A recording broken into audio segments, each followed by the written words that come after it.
Do you think the Gaza Humanitarian Foundation is a force for good in Gaza because it's getting some food to Gazans, or do you think it's not a force for good?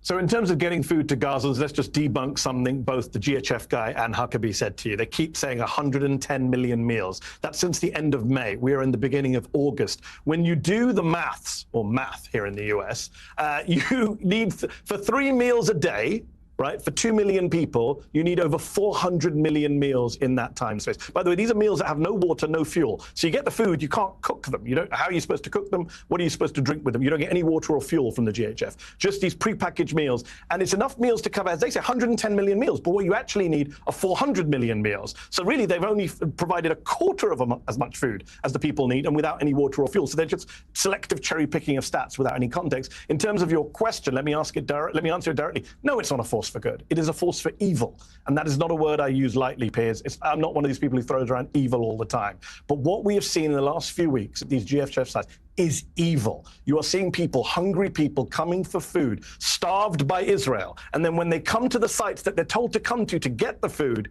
they are then shot at and killed, right?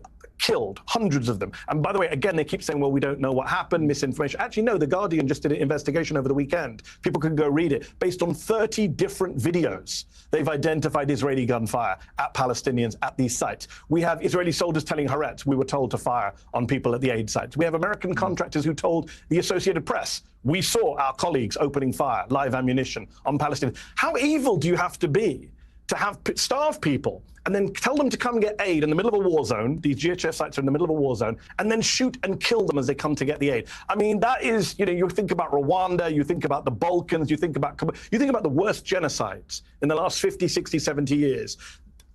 This is up there with them, if not beyond. It's the most evil thing I have seen in my life in recent years.